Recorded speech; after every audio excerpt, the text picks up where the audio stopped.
She loved him in silence. He left her without looking back. 13 months later, she shows up at the airport with a daughter in her arms, and he sees, in the child's face, something he can't ignore, his own features. But the truth she carries goes far beyond fatherhood. She tried to warn him. She shouted into the void. And now, with a ticket in her hands and a heart in pieces, she must choose. Move forward alone with her daughter, or give the man who abandoned her a chance to change everything. But can a baby reconnect two broken hearts? And more, can a man who ran from responsibility become the father and the partner she never had? You'll only find out at the end of this story. If this story touched your heart, subscribe to the channel, turn on notifications, and comment below. Where are you listening to this story from? Your like helps the channel grow and continue bringing emotional stories like this one. Share it with someone special. Chicago O'Hare buzzed with the relentless pulse of travel, rolling suitcases, overhead announcements, and the occasional cry of a child caught between time zones. The fluorescent lights cast a dull sheen over the polished floors as Emily Carter moved quietly through the chaos, her worn sneakers barely making a sound. In her arms, her daughter Grace slept soundly, her tiny cheek pressed against her mother's chest, one small hand curled into the zipper of Emily's jacket like a lifeline. The oversized hoodie Emily wore swallowed her frame, concealing the lingering signs of sleepless nights and solitary parenting, dark circles beneath her eyes, a weariness that had settled not just in her body, but somewhere deeper. But there was purpose in her steps, something unshakable in her posture. She wasn't running away. She was moving toward something, a new beginning in Denver, a modest job as a freelance translator, nothing glamorous. But it was hers, a life she could build piece by piece with Grace by her side. The baby shifted slightly, a faint whimper escaping her lips before returning to peaceful sleep. Emily adjusted her grip, brushing a kiss against her daughter's forehead. The scent of baby powder and formula clung to her clothes, a perfume only a mother could wear with pride. At the opposite end of the terminal, a man stood by the coffee kiosk, tapping absent-mindedly on his phone as he waited for his black Americano. Tall, sharply dressed in a navy trench coat over a crisp white shirt, Nathan Reed looked like he had stepped out of a magazine shoot for Forbes. His expression was unreadable, eyes scanning through emails and investor updates without fully registering them. Until he saw her. It was only a passing glance at first, just another traveler walking by. But something pulled his attention back, the tilt of her head, the way she moved, cautious but sure. And then, his heart jolted. Emily. For a moment he froze. His mind scrambled for logic, for the possibility that maybe his eyes were deceiving him. But then the baby stirred again, and Nathan caught a clear glimpse of the child's face. His breath caught. That face. The round cheeks, the caramel skin, the faintly furrowed brow that looked far too familiar. Even from a distance, it was undeniable. The shape of her nose, the soft curve of her lips, the same tiny crease above the eyebrow he'd seen in the mirror every morning of his life. He stepped forward, slowly at first, like a man walking through a dream. The terminal around him seemed to fall into a muffled silence. It wasn't until he was only a few paces behind that Emily turned. Her eyes widened the second they locked with his. For a brief, breathless second, neither of them moved. The noise of the airport swelled around them again, but the space between them was frozen in time. She held Grace closer, instinctively, protectively. He didn't blame her. He had vanished. He had left behind a goodbye and nothing else. No explanation, no follow-up, no calls. "Emily," he said, his voice low, stunned. Her lips parted slightly, as if to say something, but no words came. Her gaze darted away quickly, like the sight of him burned her. Then she adjusted Grace again and turned as if to keep walking. "Wait," he said, stepping closer, his voice cracking. "Is she—" Emily stopped. She didn't look back. Nathan's throat tightened. "How old is she?" Emily turned slowly, her body tense, like every muscle was bracing for impact. Her eyes met his, calm but tired. 13 months. His world tipped. The math punched through him like cold water.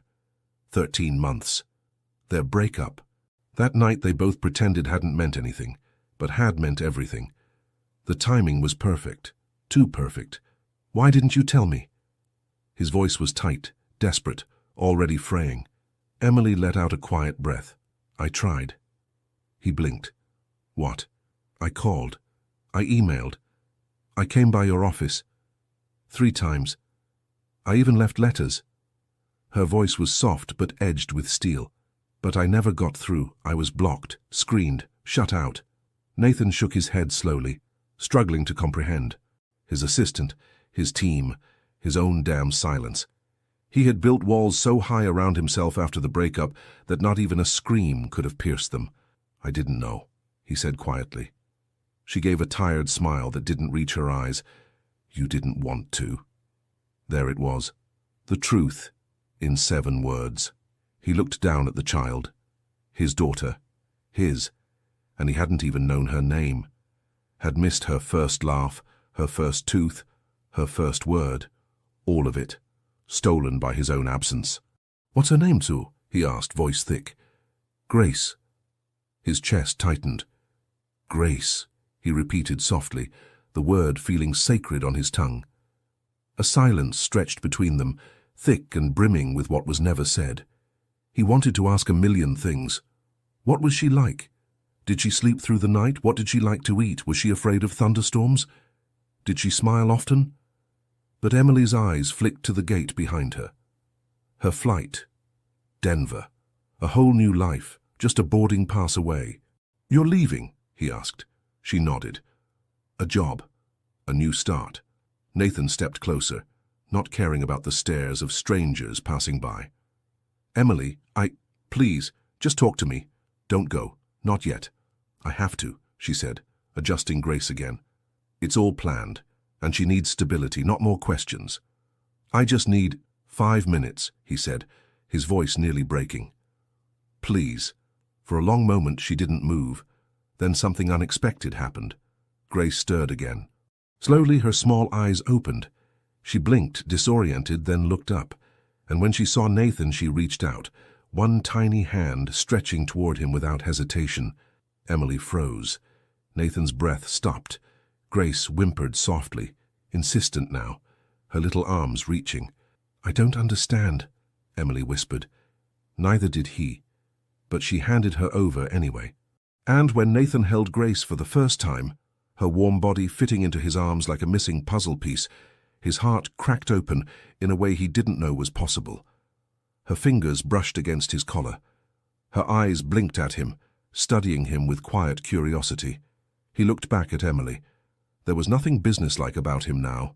No CEO, no power suit, just a man holding the truth in his arms. Let me talk to you, he said softly. Let me say what I should have said 13 months ago. Emily's eyes shimmered, but she didn't answer. She glanced at the screen above the gate. Final boarding call. But her feet didn't move, and somewhere deep in her chest, something wavered. The echo of Grace's quiet breathing was all Nathan could hear as he held her close, his arms clumsy but protective. Her small hand had found the button on his shirt and gripped it with surprising strength, like she had already chosen him. Like she knew something the world hadn't yet revealed. Nathan couldn't take his eyes off her, his daughter. Those 2 words reshaped everything in an instant. His world, once composed of quarterly earnings and global strategies, had collapsed into the simple, breathtaking weight of a baby resting against his chest. And in that silence, where only the hum of the airport surrounded them, he felt something stir in him that had nothing to do with logic or timelines. It was instinct. It was grief. It was awe. Emily, he said, voice low, still trying to make sense of what was happening. She's really mine? Emily stood just a few steps away, arms crossed, her eyes scanning him cautiously. She looked ready to bolt at any moment, and yet she didn't move. She had let him hold Grace, and that in itself meant more than he deserved. She was born exactly 13 months ago, Emily said simply. You can do the math. I don't need to, he murmured, never looking away from the baby. I can see it. Grace blinked up at him sleepily, her lashes fluttering like butterfly wings. She yawned and nestled deeper into his arms, her breath warming the space between his shirt and jacket. "She has your eyes," he added, glancing at Emily. Emily didn't smile. "That's not the only thing." Nathan shifted, unsure how to move without waking her. "Why didn't anyone tell me?" "I told you," Emily replied, her voice taut but not angry. "Or at least I tried. I left messages with your assistant. I emailed your personal address, even dropped off a letter to your building's concierge. I wasn't hiding." His brow furrowed. "But I never saw anything. Nothing came through. No one said—" "No one said, because you made it impossible to reach you."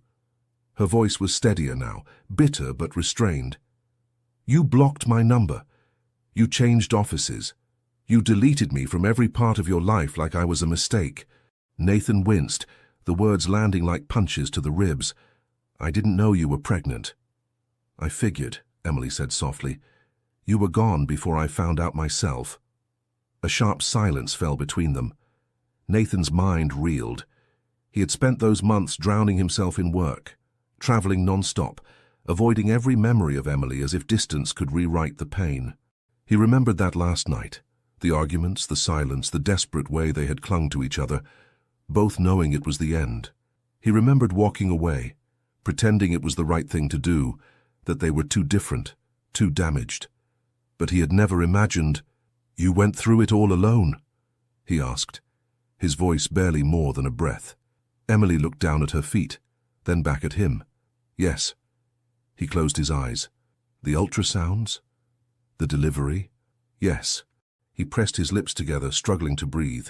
"Emily." "No," she said quickly, lifting a hand. "Don't say you're sorry. I didn't come here for that.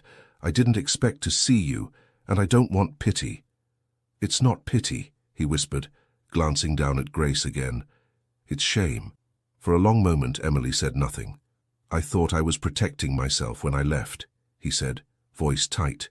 "I told myself that we weren't right for each other, that we'd only hurt each other more. But the truth is, I was scared." Emily exhaled slowly. "Of what?" "Of being that guy. The guy who fails someone again. The guy who doesn't know how to stay. My father was gone before I was 5. I swore I'd never be like him, and the second things got hard, I disappeared." She tilted her head slightly. "And what do you call this now? Showing up because you saw her face and suddenly it fits the timeline?"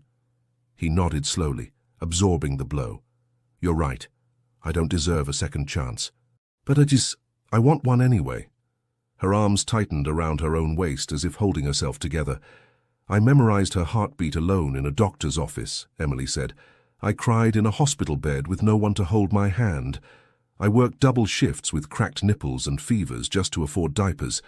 Do you have any idea what 13 months without a partner feels like?" Nathan's heart twisted. "No," he admitted. "But I want to learn. If you'll let me." Emily gave a hollow laugh. "What do you want, Nathan, to sign a check, visit on weekends?" "No," he said quietly. "I want to be her father. I want to know everything I missed. I want to show up, even if I don't know how." Grace stirred again, eyes opening briefly before closing once more. She yawned and shifted in his arms, and the sound hit Nathan deeper than any speech could. "You think it's that simple?" Emily asked. "Just want it enough and it's yours?"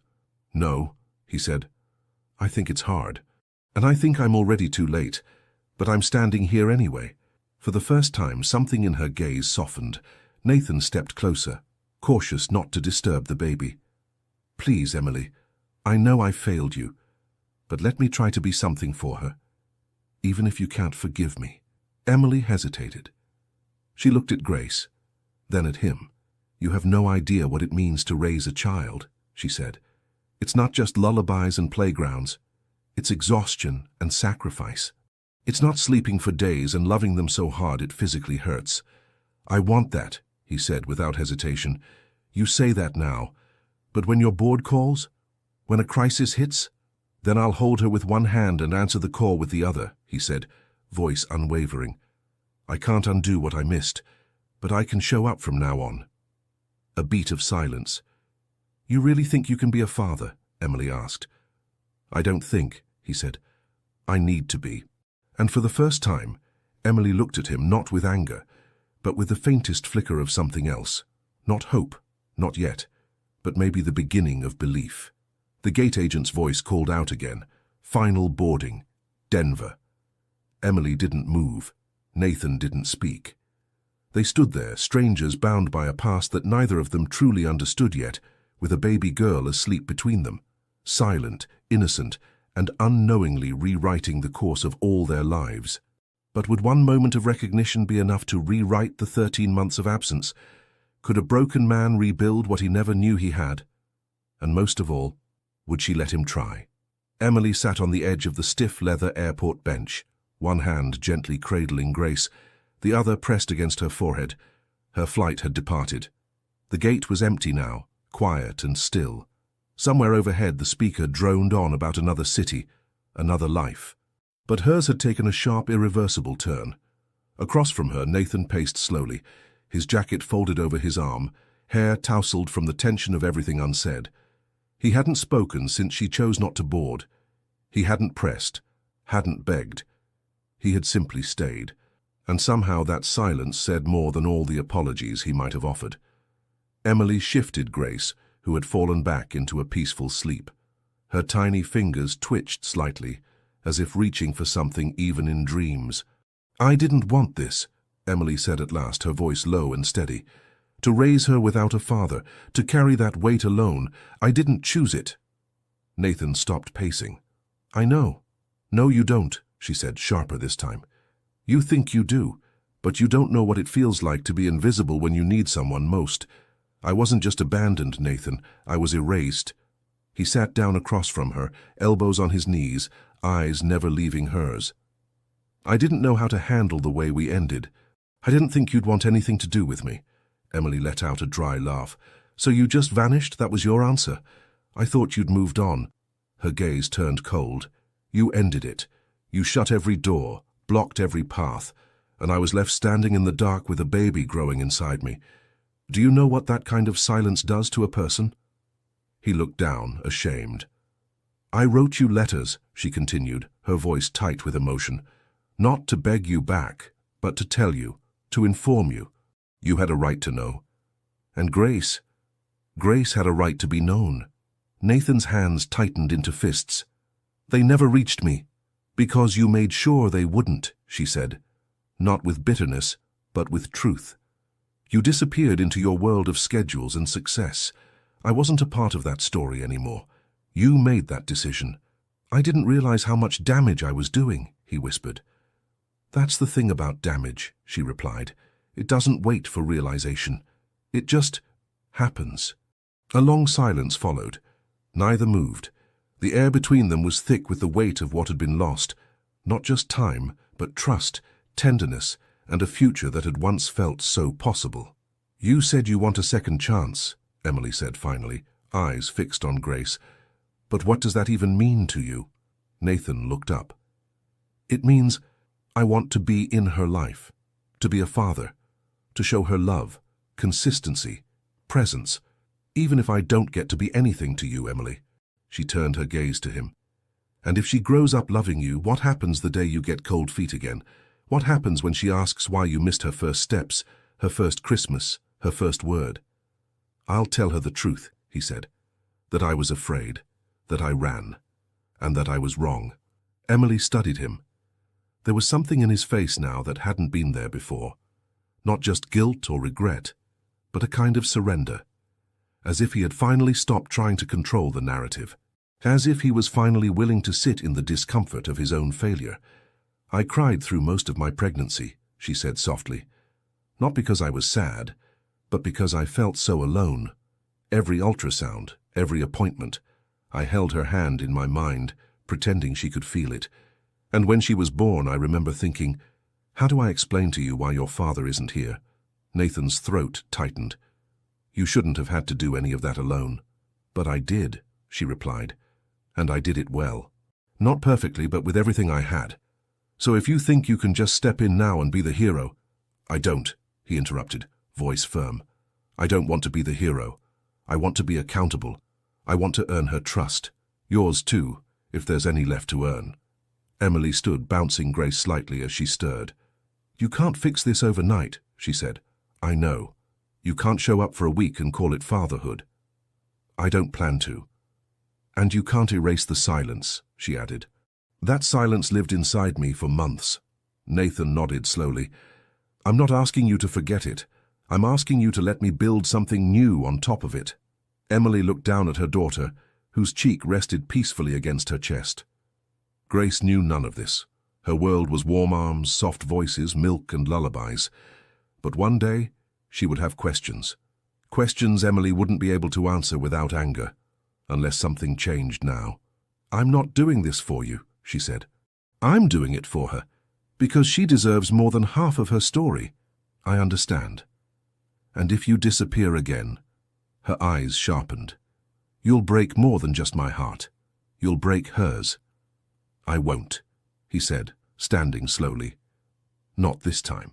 The air between them shifted, not quite forgiving but no longer accusatory. It was the fragile space where broken things sometimes begin to mend, where truths, once spoken, lose their power to poison and start the slow work of healing. I'm not promising anything beyond today, Emily warned. Nathan offered a small nod. Then let today be the beginning. She glanced at her phone, 4:47 p.m. Her new life in Denver was still waiting, but so was something else now. Something unexpected, unplanned, possibly even more important. You want to be in her life? Emily asked. Yes. Then start by being in ours, for real. Nathan didn't flinch. I will. A pause. I'm staying in Chicago for a few days, she said slowly. We're at a hotel near the West Loop. Grace has a routine, early nights, small naps, too many bananas. You'll follow it.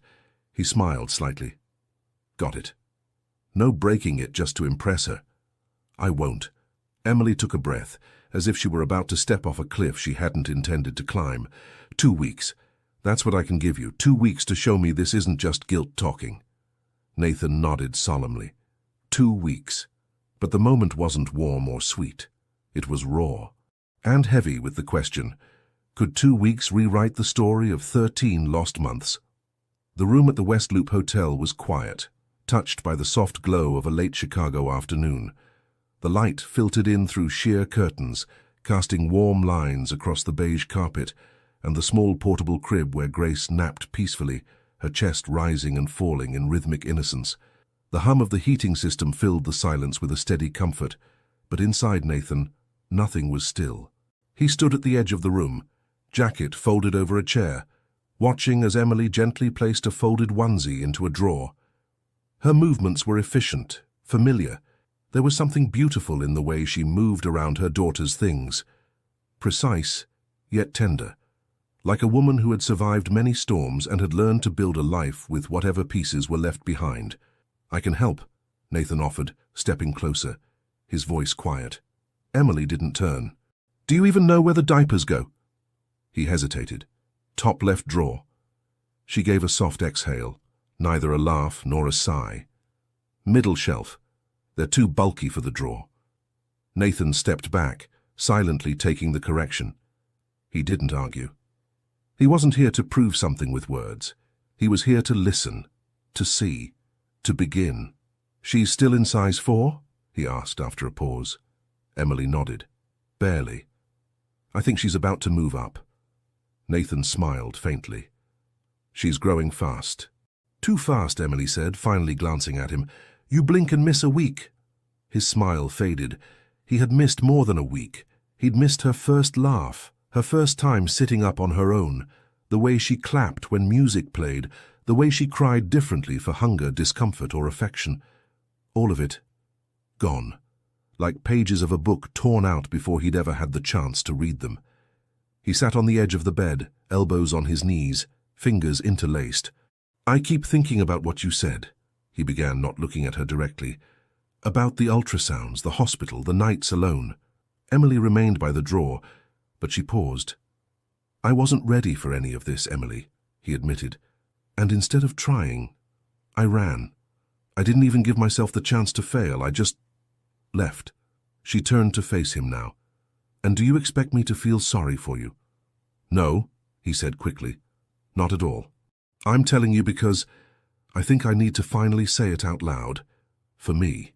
Emily walked to the edge of the crib and gently adjusted the small blanket over Grace's legs. When I told you I was doing this for her, I meant it. But that doesn't mean I don't feel everything every day, anger, hurt, loneliness, and now this strange ache. Nathan stood again, cautiously moving closer. What kind of ache?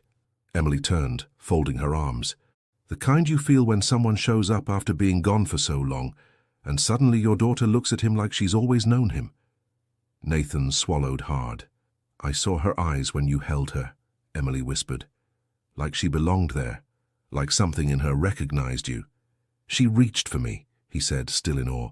Yes, Emily replied, but that doesn't mean she knows you. Not yet. I want her to, he said softly. Emily looked at him, and for a moment Nathan saw all the versions of her he'd missed. Pregnant, scared, exhausted, strong. Her face held the history of the last 13 months, and he knew nothing he said now could rewrite that time. She loves bananas, Emily said suddenly, breaking the tension, but only if they're sliced thin. And she hates cold milk. It has to be warm, just enough to take the chill off. Nathan nodded, absorbing every word. She talks in her sleep sometimes, Emily continued, eyes distant. It's not real words yet, just sounds, but sometimes it feels like she's trying to say something important. He stepped even closer. What else? She's afraid of the vacuum cleaner. She loves the sound of rain. She giggles when I say the word spaghetti in a silly voice, and when she's tired, she'll crawl to the same corner of the rug and tug on my pant leg. Nathan smiled. That's her bedtime signal? Emily nodded. That's how I know she's ready to rest. Nathan looked at the crib. Grace stirred but didn't wake. Can I be here when she wakes up? Emily hesitated. She's going to be confused, she said cautiously. She might not want you at first. I can handle that. She might cry. I'll stay. Emily studied him. There was no bravado in his voice, no arrogance, just quiet resolve. She loves music, Emily added after a beat. We dance in the mornings. Badly, but she laughs. I'll learn the steps, Nathan said, voice thick with emotion. The words weren't perfect, they weren't poetic, but they were real.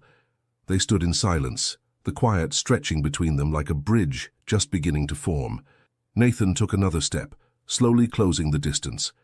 Can I ask you something? He said. Emily raised an eyebrow. Why didn't you tell your family?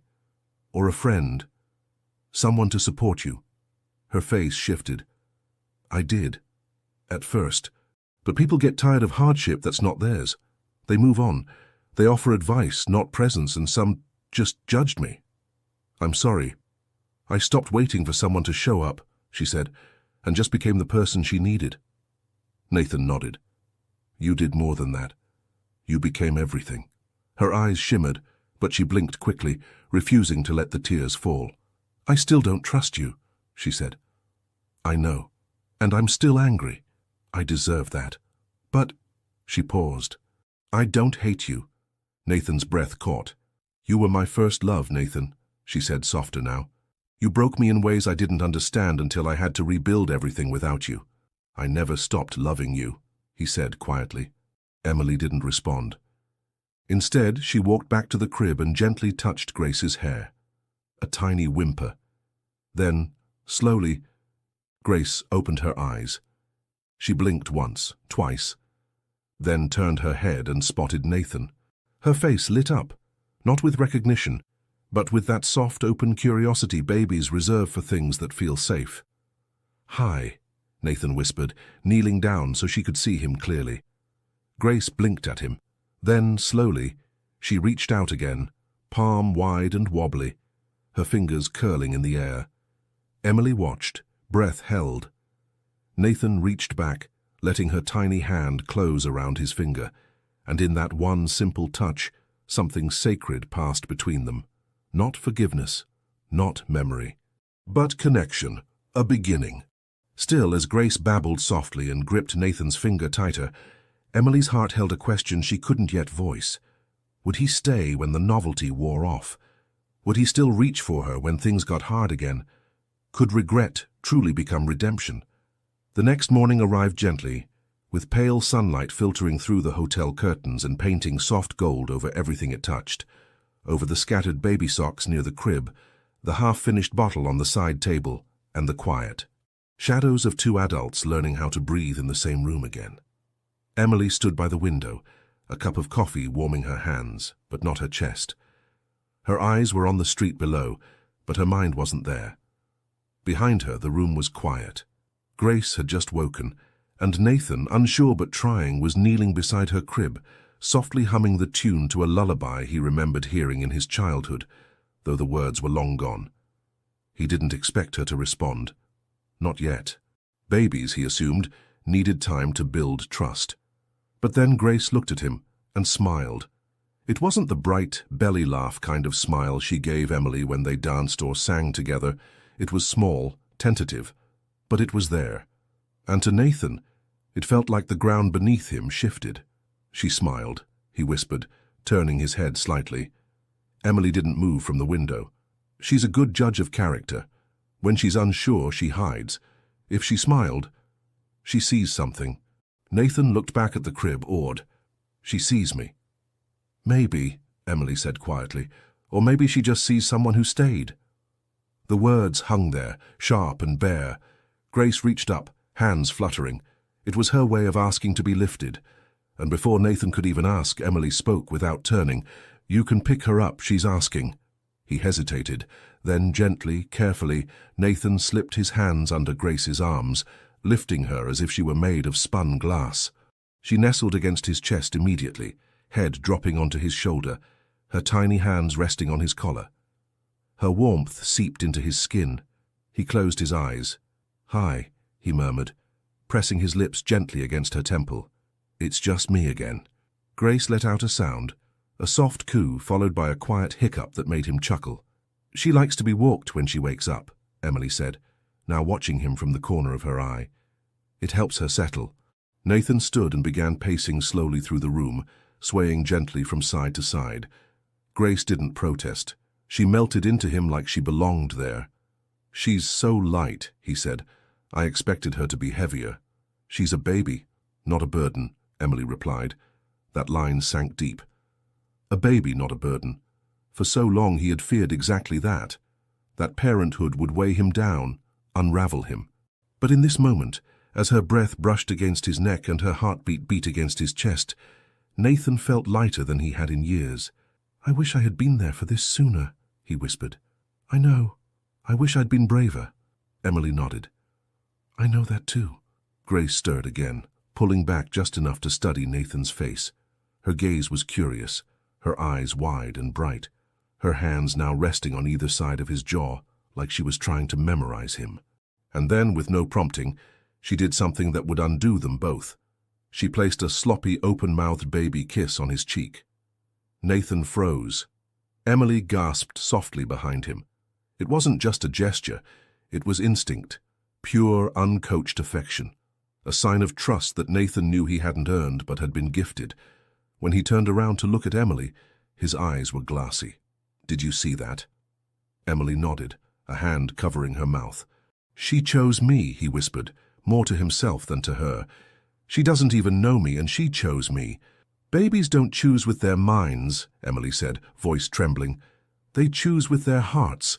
Grace babbled something incoherent and leaned her forehead against his. Nathan let out a laugh that sounded like relief, like release, like forgiveness, finding its first breath. They stood like that for a long time, him holding her, her accepting it, Emily watching from a place in her heart she hadn't accessed in months. And then Grace did something she rarely did with anyone but Emily. She reached out, small fingers stretching toward her bottle on the nightstand. "She's hungry," Emily said gently, walking over. "Let me take her." But before she could finish, Grace did something that surprised them both. She turned away from her mother, burrowed back into Nathan's chest and whined softly, just enough to say, "No, I want him." Emily paused. Nathan stared at her in disbelief. "She wants me to feed her?" he asked slowly. "She's never done that with anyone else," Emily said, voice barely audible. "Not even my sister. Not even my closest friend." "Then, show me how." Emily stepped forward slowly, picked up the bottle and handed it to him. Her fingers brushed his for a second. Warm, cautious, real. "How you need to test it on your wrist," she instructed. "Make sure it's not too hot. Then hold her like this, arm under her neck, hands supporting her head." Nathan followed her instructions like gospel. Grace accepted the bottle immediately, her lips closing around it with practiced ease. And in that instant Nathan felt something shift, not just in her, but in him. This wasn't a guest visit. This wasn't a performance. This was fatherhood, imperfect, late, but real. He looked at Emily. She was no longer looking at Grace. She was looking at him. And her expression wasn't guarded anymore. It was something else. Recognition, not of who he had been, but who he might still become. But just as the moment seemed to soften between them, her phone buzzed. She picked it up, read the screen, and her face changed. Nathan noticed. "What is it?" Emily's eyes flicked up. "An email from the firm in Denver. They want an answer by tonight." Nathan nodded, the weight of reality pressing in again. "You should take the job," he said. Emily blinked. "You're telling me to go?" "I'm telling you. I want you to stay," he said. "But I won't make that decision for you. I just hope you'll let me show you in these next few days what staying could mean. For her, for us." Emily's lips parted, but no words came. Because deep down a war was starting in her chest, between the future she had planned and the one her daughter had just chosen without speaking a single word. The sky outside the hotel had turned a soft gray, blanketing Chicago in the kind of quiet stillness that comes before a spring rain. Inside the room the air had shifted, warmer now, more lived in. The corners no longer held the tension of strangers forced into proximity. They held something else, something tentative, fragile, almost like hope. Grace was asleep in the crib again, the empty bottle rinsed and drying by the bathroom sink. Nathan sat at the small table near the window, one hand curled around a lukewarm cup of coffee, the other resting flat on the table as if grounding himself to the moment. Emily stood a few feet away, arms crossed, not defensive, but contemplative, watching him. He hadn't tried to talk about the Denver job again, not since the email. Not since Grace had reached for him, and Emily had seen something she hadn't been ready to admit. Now, with the silence pressing gently between them, it was Nathan who finally spoke. "I know I have no right to ask you for anything," he began, voice quiet, eyes fixed on the cityscape. "But I want to ask anyway." Emily didn't interrupt. She waited. "I know this doesn't erase anything. Not the months I missed, not the pain I caused. But if there's any part of you that still believes I could be something real for her, then let me prove it." She leaned against the edge of the desk. "How?" "Give me 2 weeks, here, with you, with her. Let me be part of your day, not just a visitor or a guest. Let me learn her routines, let me mess up and fix it. Let me see what being a father really means day by day." Emily watched him closely. "And after 2 weeks," he turned to face her fully, "you decide. If you want to leave for Denver, I won't stop you. I'll support you from wherever I am. I'll do what I can to be present, no matter the distance. And if I don't leave?" Nathan's voice was steady now. "Then we stay. Together. Not as a couple. Not unless that's what you want. But as a family. Co-parents. Equals. For her." Emily didn't answer right away. Her eyes drifted to the crib, where Grace slept with her cheek pressed against the soft toy bear Nathan had bought impulsively that afternoon. She hadn't even resisted it, just grabbed it and giggled like it had always been hers. "She's not a test," Emily said softly. "I know. She's not a prize you win by doing the right thing for 2 weeks." "I'm not trying to win," he said. "I'm trying to stay." She looked at him again, really looked at him. Nathan wasn't the man she had known 2 years ago. He still wore the same brand of watch, still held his coffee the same way. But something had shifted in his eyes. The arrogance had quieted. The edges had softened. There was vulnerability now. And intention. "You think you can unlearn everything you've been taught about success and control in 2 weeks?" she asked. "No," he admitted. "But I think I can start." Emily exhaled, slow and uncertain. "What does that look like?" she asked finally. Nathan sat up straighter. "Whatever you need it to look like. Grocery runs, diaper changes, midnight wake-ups, playtime on the rug, Laundry, meals, everything. You're really offering to do dishes? I'll even fold laundry the right way. Emily almost smiled. Almost. And if Grace cries when you hold her tomorrow? She asked. I'll hold her anyway. And if she gets sick in the middle of the night? I'll panic. Then I'll help. Emily tilted her head. And if I can't look at you some days without remembering how lonely I was? Then I'll give you space, he said. But I'll stay close enough that you never feel that alone again. Her throat tightened, but she said nothing. Nathan stood and crossed the room slowly. I'm not here because I suddenly want to play house. I'm here because when I saw her, something inside me broke, and I don't want to patch it up. I want to rebuild from that break, with you, if you'll let me. Emily swallowed hard. You think I haven't imagined this? She said. You think I haven't played out this conversation 100 times in my head, always ending with me saying yes? And yet you didn't. Because I'm not the same woman I was when you left. I don't want you to be. I don't know if I can trust you. I don't expect you to. Not yet. Emily looked down at the floor, then back at him. You can stay, she said finally. 2 weeks. You follow our rhythm. You learn her world. You prove it.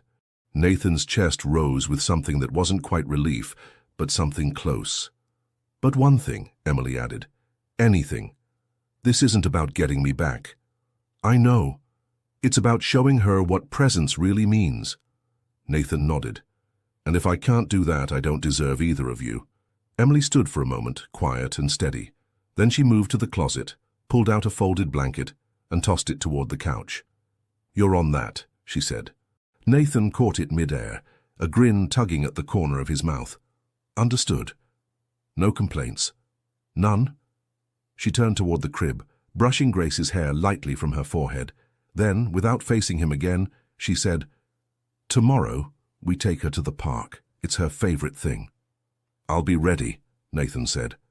The room dimmed as the sky outside deepened into twilight. The first drops of rain tapped against the window, soft and steady, like a lullaby written by the city itself. Nathan lay down on the couch, arms behind his head, staring at the ceiling.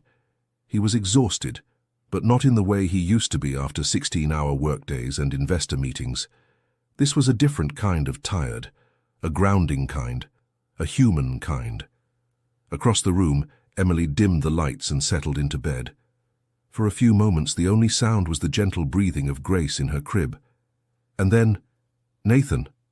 Emily's voice low, hesitant. Yeah? A pause. Thank you for not giving up. Nathan's throat closed around the answer, but he managed it. I won't. Ever again. She didn't reply, but she didn't need to. Because somewhere in the space between that couch and her bed, the cracks had started to close, not with promises but with presence. And in the quiet, a new question stirred. Could love, redefined by responsibility and realness, grow where trust had once been broken? It started with a whimper. A soft, broken sound from the crib, barely audible over the hum of the heating system. Nathan stirred on the couch, half asleep, disoriented by the unfamiliarity of waking up in the same room as his daughter. It was just past 3 a.m., the kind of hour that stretches thin between dreams and reality. He blinked in the dim light, sitting up slowly. The second whimper was louder, followed by a small, hiccuped cry. Nathan rose without thinking. Emily was already awake. She moved toward the crib with practiced urgency, pulling Grace into her arms. The baby clung to her mother's neck, eyes watery, cheeks flushed, her small body warm, too warm. Nathan stepped closer. What's wrong? Emily touched her daughter's forehead with the back of her hand. Her face tensed. She's burning up. Nathan's chest tightened. A fever. Emily nodded, already moving. Help me. We need the thermometer. It's in the side pocket of the diaper bag. Nathan grabbed the bag, hands fumbling as he unzipped it, finding the thermometer and handing it to her like a nurse passing a scalpel in surgery. Emily gently shifted Grace in her arms, placing the device against her temple. They waited. The seconds stretched longer than they should have. Nathan held his breath. Emily read the screen. 38.9, she said, exhaling sharply. It's high. Not dangerously high yet, but we have to keep an eye on it. What do we do? He asked, panic creeping into his voice. "Do we take her to the hospital?" "Not yet," Emily said, trying to stay calm. "First, we try to bring it down. Lukewarm compress, fluids, light clothes. If it spikes over 39.5 or she becomes unresponsive, we go." She turned to him. "Grab a towel, small, from the bathroom, and a bowl of cool, not cold, water." Nathan didn't argue. He rushed to the bathroom, heart pounding, mind racing through 100 worst-case scenarios. His hands trembled as he soaked the towel, wringing it out, and brought it back to Emily, who had already stripped Grace down to a thin onesie. Emily's voice was gentle now, as she dabbed Grace's forehead and cheeks with the damp cloth. "It's okay, baby. Mommy's here." Grace whimpered and curled against her. Nathan watched, useless, helpless, his heart aching at the sight. "Is she okay?" he asked, his voice raw. "She's miserable," Emily murmured. "But she's still alert. That's a good sign." Nathan sat beside her, unsure if he was helping or just taking up space. "I've never seen her like this. I mean, I've only known her a few days, but this is terrifying." Emily gave a faint nod, still focused on Grace. "It never stops being terrifying. The first fever, the first fall, the first time they can't tell you what hurts. You want to take it all away and you can't." "God," Nathan muttered, running a hand through his hair. "I feel so useless." "You're not," Emily said, surprising him. "How you're here." Grace let out another soft cry, her hands grasping for comfort. Nathan leaned forward, offering his finger. She took it, tightly. It nearly undid him. "She's holding me," he whispered. "She knows who you are," Emily said quietly. "Even in this? Maybe especially in this." The hours blurred. They sat together on the bed, Grace nestled between them, the damp cloth rotating from her forehead to her neck and back again. Nathan held her when Emily needed to prepare another compress. Emily rocked her when Nathan's arms tired. They didn't speak much. There was no room for casual conversation in the space where a child's pain lived. By 5 a.m., Grace finally dozed off again, her body slightly cooler, her breath steadier. Emily leaned back against the headboard, eyes closed, utterly drained. Nathan sat at the foot of the bed, watching Grace sleep between them. "She's okay," Emily whispered. Nathan nodded. "Thanks to you." "You helped too." He looked at her, then down at his hands. "I didn't know parenting was this." Emily turned her head toward him. This raw, this consuming, this helpless. I've managed crises in 10 countries, overseen launches, rescued entire companies, but nothing prepared me for that fever." She gave him a tired smile. "Welcome to parenthood. I kept thinking, what if she stops breathing? What if she burns up? What if something happens and I don't know what to do?" "You learn," Emily said softly. "You panic and then you keep going. That's the job." Nathan exhaled, rubbing his eyes. "I feel like I failed her again, just now, sitting there frozen." "You didn't freeze," Emily replied. "You showed up. You listened. You followed my lead. That's more than most." Silence fell again, the kind of silence that only exists between two people who've been through something together. Not a victory, not yet, but survival. "She needs you," Emily said finally. "But not just in moments like this. She needs you in the boring ones too. The diaper changes, the tantrums, the days when she refuses to nap and throws applesauce at the wall." "I want that," Nathan said. "All of it. The noise, the mess, the quiet at 3 a.m. when she's finally asleep again." Emily looked at him, eyes tired but sincere. "Then don't disappear." "I won't. I mean it, Nathan. Don't just survive this week and walk away feeling noble. This isn't a redemption story. This is a responsibility." He met her eyes. "I'm not going anywhere." Emily studied him for a moment longer, and for the first time she let out a breath that didn't sound like she was bracing for impact. She leaned her head back and closed her eyes. "Try to sleep. She'll be up again in an hour." Nathan glanced at the couch, then back at the small space beside Emily. Grace curled between them like a tiny bridge. Emily opened one eye. "You can stay. Just for now." He moved slowly, quietly, lying beside his daughter and the woman he had once lost. As he lay there, watching Grace's tiny chest rise and fall, he reached out and gently touched her hand. She didn't wake, but her fingers curled around his once again, and Nathan closed his eyes, not to rest but to pray silently, that this time he wouldn't miss what truly mattered. Morning sunlight spilled through the window like warm honey, brushing over the hardwood floor and coloring the soft rug beneath Grace's toys. The hotel suite had slowly begun to feel less like a temporary shelter and more like a borrowed home. There were signs of life now, tiny socks tucked into corners, baby wipes scattered on the nightstand, a pacifier lost somewhere behind the couch, the kind of mess that only love leaves behind. Nathan stood barefoot in the kitchenette, trying to balance a baby bottle under the warm tap, while reading the instructions Emily had scribbled for formula ratios. His hair was unkempt, his shirt rumpled, and his expression, focused but slightly panicked, was the exact opposite of the poised executive he had been just a week ago. From the crib, Grace let out a high-pitched squeal of impatience. "Coming," Nathan called, shaking the bottle gently and testing it on his wrist just like Emily had taught him. Too cold. He adjusted the temperature and tried again. Emily walked in wearing leggings and a loose sweatshirt, tying her hair into a bun as she moved. Her eyes met his, and a smile crept onto her face before she could stop it. "You're getting better," she said. "I'm sweating," Nathan replied, shaking the bottle again. "How does anyone make this look effortless?" "They don't," Emily said, reaching for a clean bib. "They just do it over and over until it becomes second nature." He handed her the bottle. "I'll feed her." "You sure?" Nathan nodded. "Let me try."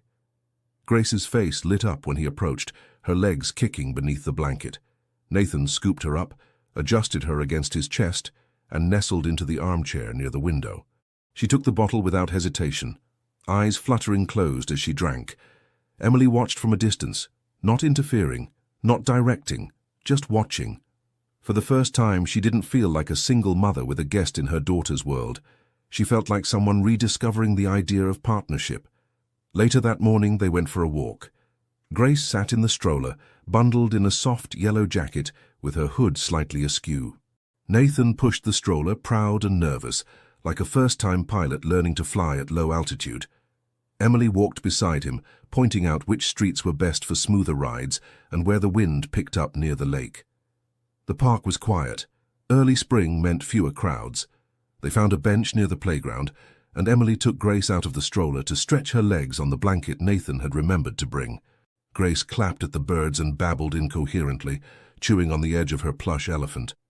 "She likes that toy more than any of the expensive ones I bought," Nathan said, shaking his head. "She doesn't care about the price," Emily replied. "She just wants what feels familiar." They sat in companionable silence, watching Grace crawl in circles and occasionally plop onto her back in dramatic exhaustion. Her laughter filled the air, light and effortless. "Do you miss it?" Emily asked suddenly. "Your life before?" Nathan thought for a moment. "I thought I would. The control, the routine, the predictability. But honestly, I don't.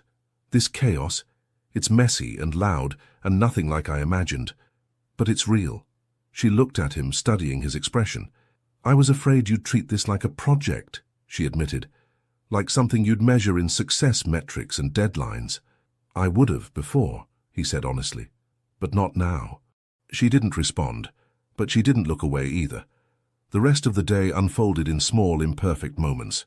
Nathan changed a diaper for the first time without gagging. He got peed on anyway. He tried to sing Grace to sleep at nap time and failed miserably, until Emily stepped in with a lullaby that silenced the room. They had lunch sitting on the floor, plates balanced on a toy box, while Grace nibbled on banana slices and tossed crackers onto the rug. Emily laughed when Nathan tried to reason with her like a tiny adult, and he laughed too, really laughed. Because for the first time in a long time, his life wasn't a performance. It was presence. It was humility. It was love in its quietest form.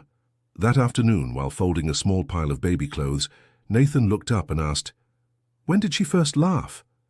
Emily smiled, folding a onesie. "When I sneezed. Loud. Scared her at first, then she looked at me and cracked up. I missed that." "You've got time to make up for it. I want to know everything," he said. "Her quirks, her rhythms, what makes her cry, what calms her down. Everything." Emily paused. Then stay long enough to find out. He looked at her, unsure if she meant just the 2 weeks or something more. Before he could ask, Grace crawled over and tugged on Nathan's sock. She's been trying to say something, Emily said. I don't know what yet, but she keeps repeating the same sound. Grace opened her mouth and babbled again, soft, rounded syllables that were almost a word. Nathan knelt down, eye to eye with her. Say it again, sweetheart. Grace stared at him. Then she grinned. And clear as day, she said, Da. Emily froze. Nathan blinked. Again, Da. Nathan's mouth opened, but no words came. Grace touched his face with her hand, her expression serious now, as if confirming what she had always known. Da. Nathan's eyes filled with tears before he could stop them. Emily's voice cracked. She's never said that before. She just did, he whispered. Grace giggled, then said it again, this time clapping her hands. Da-da! Nathan picked her up, holding her close, his heart pounding like it was too big for his chest. Emily watched them. This man who had once been a ghost and now stood weeping in the middle of the room, baptized not by forgiveness but by a word, a single syllable, a doorway, a home. But even in that joy, a quiet question formed inside her. Would he still answer to Dad when the sparkle of the moment faded into ordinary days? The word lingered in the air like incense, sweet, delicate, and almost sacred. Da-da. Nathan had repeated it under his breath all evening, as if afraid it might vanish if he didn't hold on to it tight enough.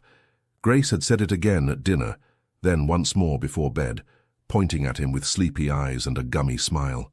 Each time Nathan's heart cracked open a little more. But now the room was quiet. Grace was asleep in the crib, her soft breathing steady and calm.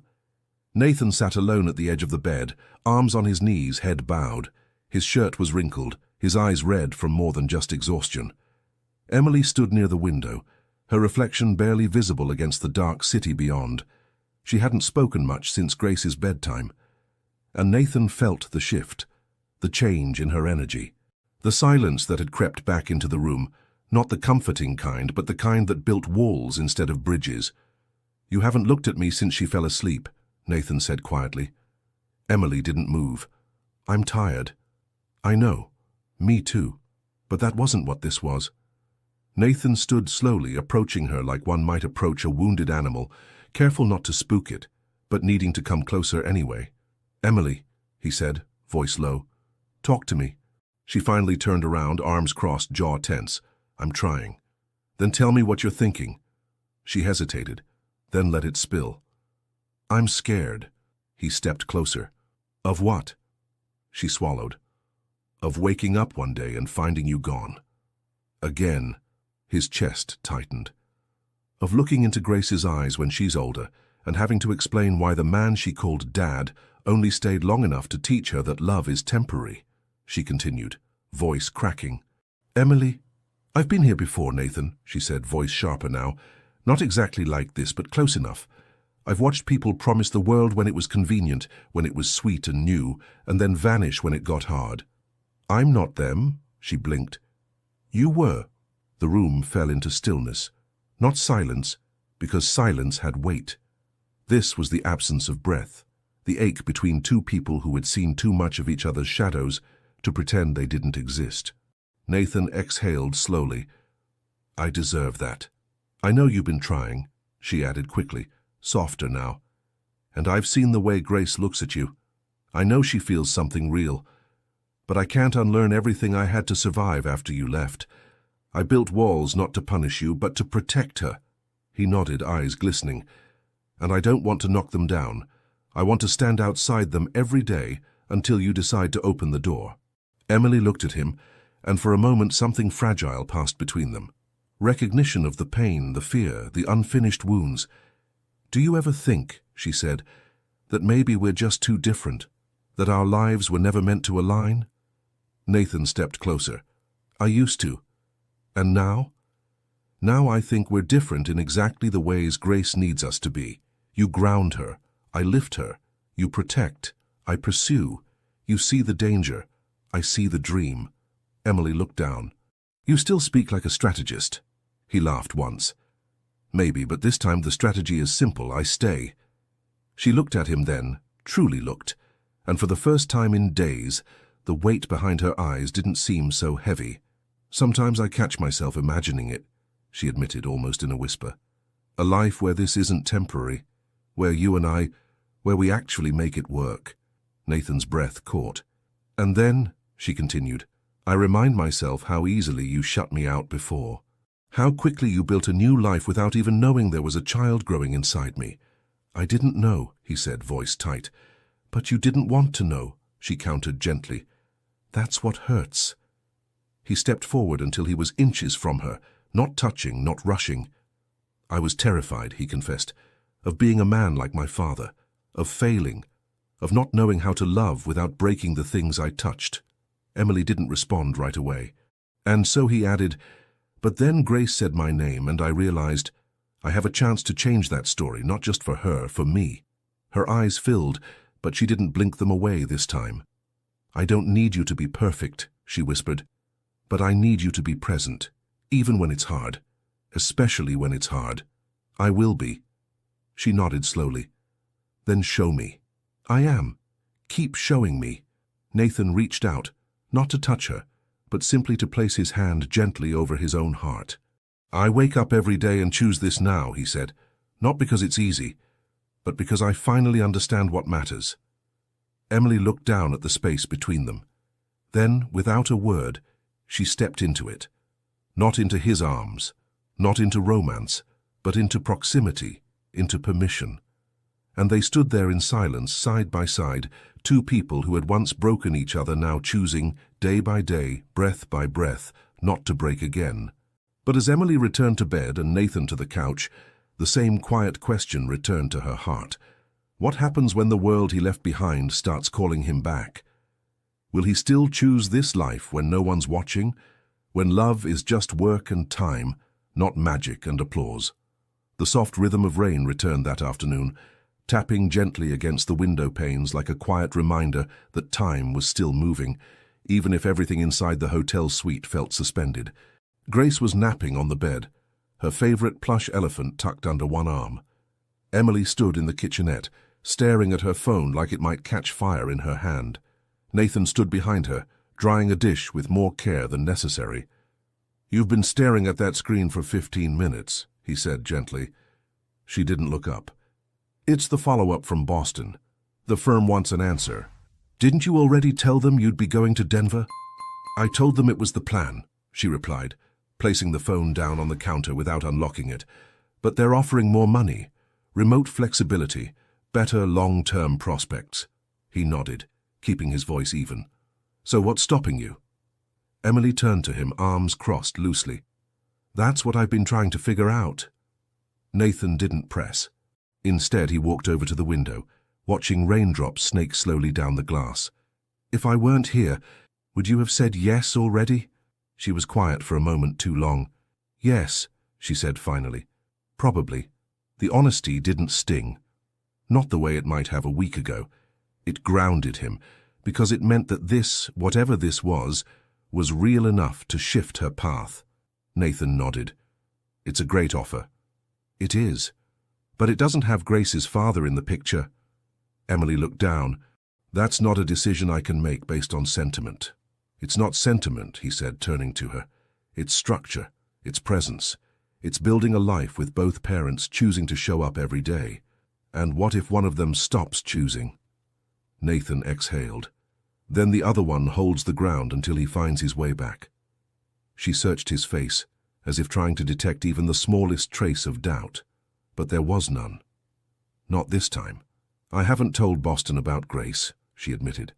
"They don't even know I have a child. Do you want to work somewhere that makes you hide her?" "I want to work somewhere that lets me provide for her." Nathan stepped forward. "What if you didn't have to choose between the two?" Emily blinked. "What are you saying?" "I've been thinking," he began carefully. "My company has a satellite office here in Chicago. It's smaller, no fancy glass tower, no boardroom views, but it runs our Midwest partnerships. And they need someone." "You?" He nodded. "If I take a step down from the main office, I can be there. For her, for everything." Her eyes narrowed. "You'd give that up?" "I'm not giving anything up," he said. "I'm trading something shiny for something sacred." Emily stared at him, stunned. What happened to the man who built his entire life around legacy and success?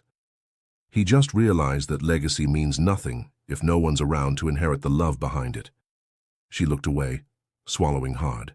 "I'm not asking you to stay for me," he added, "but maybe stay for this, for the stability we're building, for the daughter who just started calling someone Dada. She's a baby, Nathan.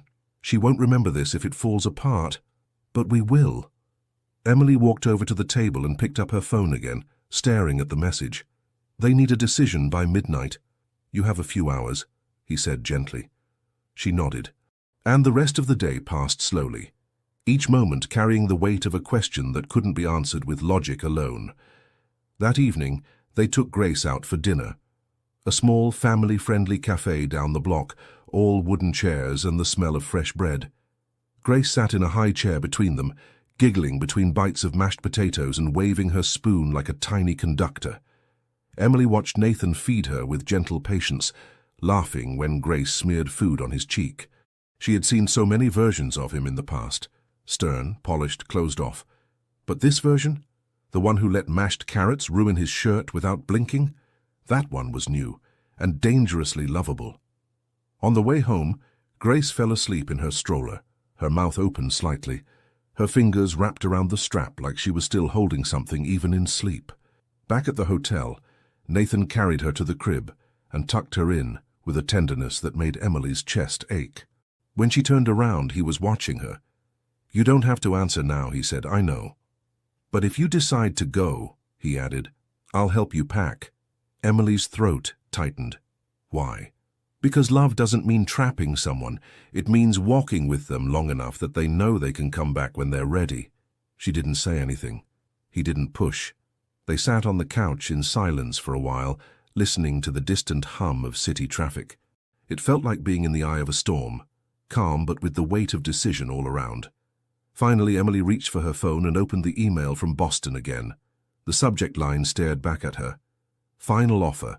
Response required by 11:59 p.m. She glanced at the clock. 11:27 p.m. She hovered her finger over the reply button. Nathan didn't move, didn't breathe. And then she turned off the screen and placed the phone face down on the table. Nathan's eyes lifted to hers. Emily exhaled. "I'm not going." He didn't speak. He only nodded once, deeply. "I'm not doing this because of you," she clarified. "I'm doing this because for the first time, I believe you'll stay." Nathan reached for her hand, but didn't close his fingers until she let him. And she did. With Grace asleep in the crib and the night soft around them, they sat side by side, two people no longer wondering what the right choice was. Because sometimes the answer isn't a city or a paycheck. Sometimes it's choosing to stop running and stay. But even in the warmth of that decision, a quiet thought tugged at Emily's heart. Was this truly a beginning? Or just a pause before life asked them to prove it all over again? The next morning the rain had stopped. Chicago woke up under a pale sky, the streets washed clean, the air fresh in a way that only follows a long night of uncertainty. Inside the hotel suite, sunlight crept over the carpet like a quiet witness to a choice that had finally been made.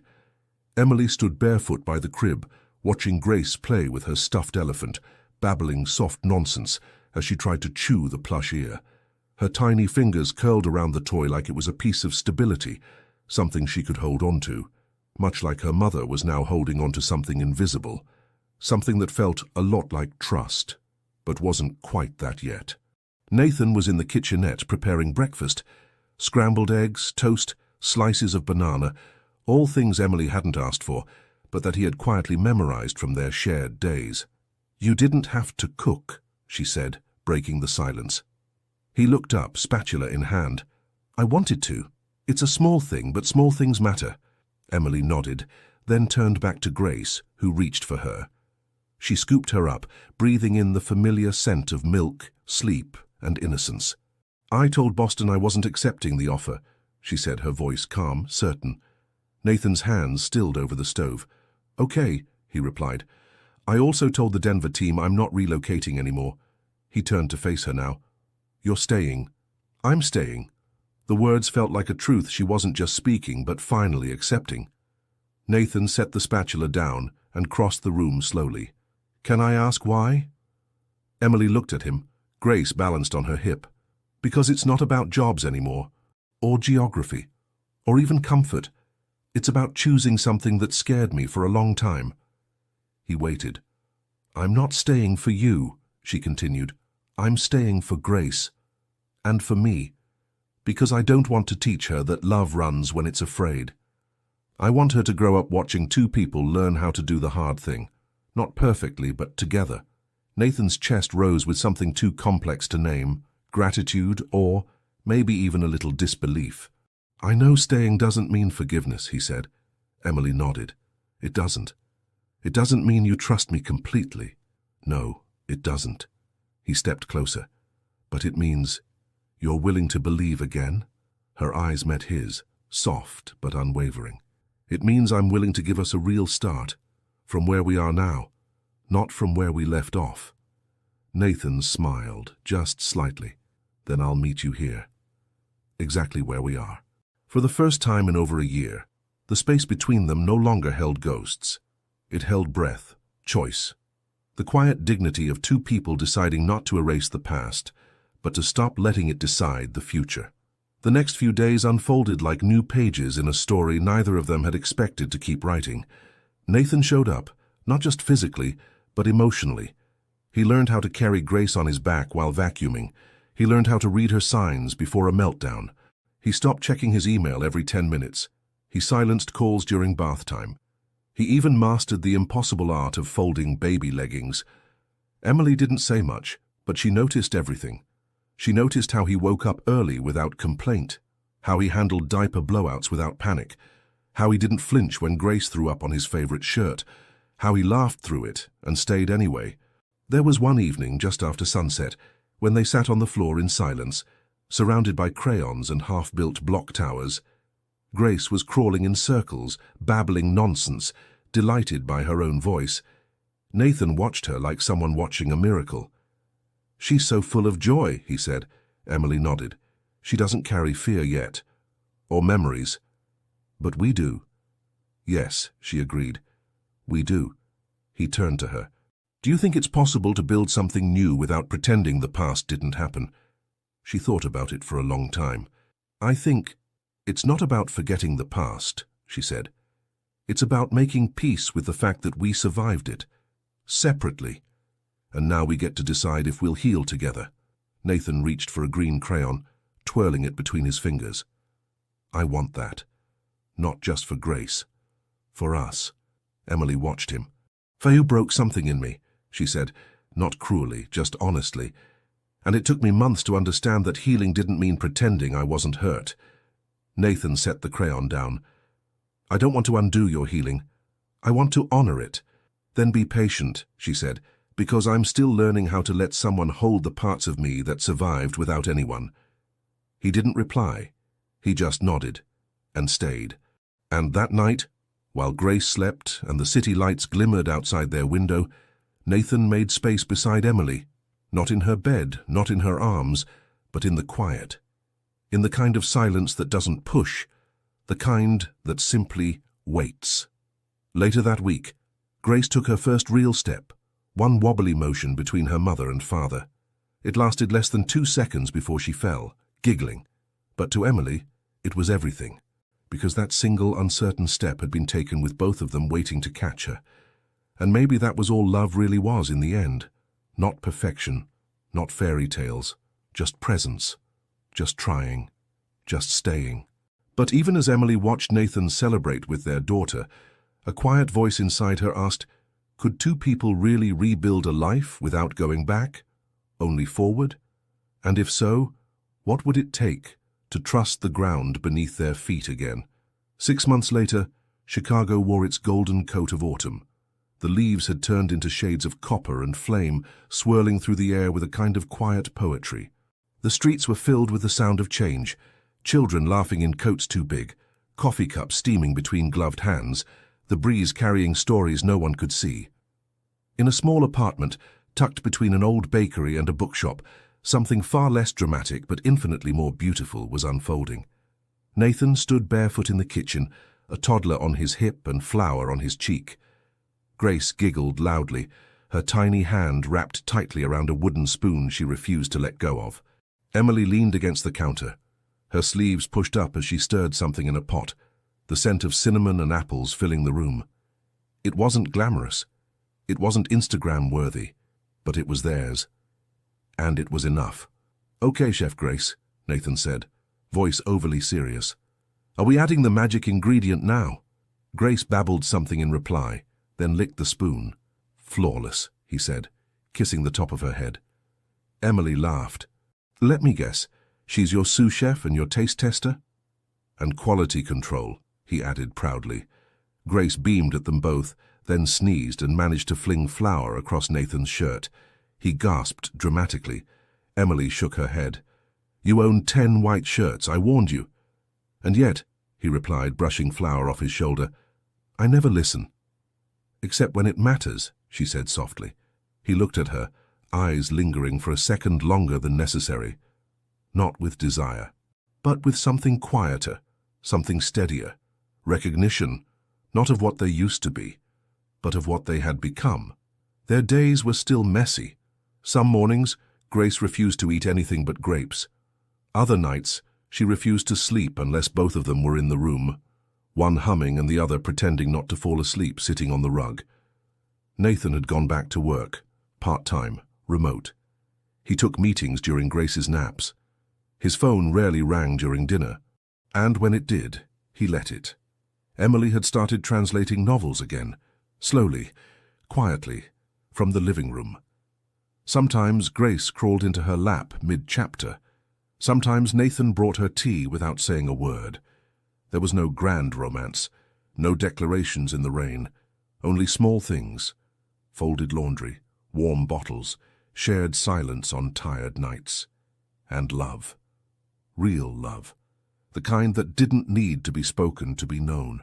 One Saturday afternoon, as Grace colored on the floor with a fistful of crayons and her own rules, Nathan sat beside Emily on the couch, scrolling through a list of grocery items. "We forgot diapers," he said. "No, you forgot diapers," she replied. He laughed. "We're a team. My mistake is our mistake." She nudged him playfully. "You're lucky you're cute." He leaned his head against her shoulder. "That's all I've got going for me."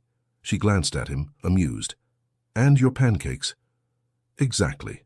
They sat there for a moment, the sound of Grace's babbling filling the space between them. The television was off. Their phones were face down. There was no need for escape or distraction.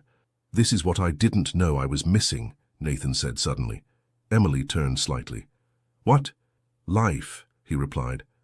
"Not the kind you schedule, the kind you live." She said nothing, but she slid her hand into his, and he held it. Not tightly, just enough.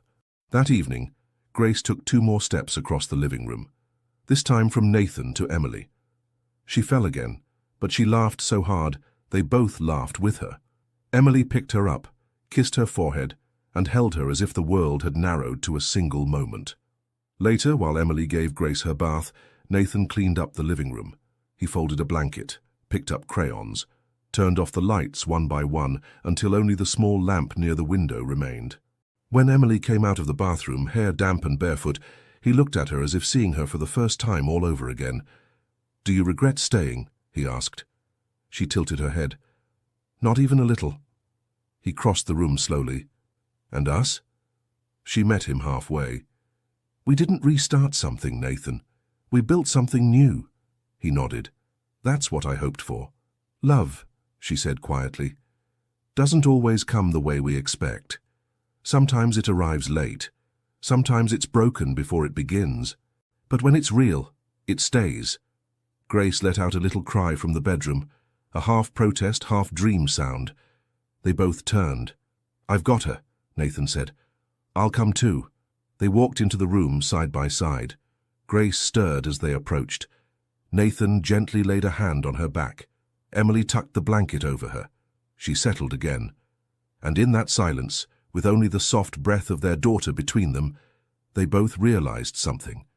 They hadn't just chosen to stay.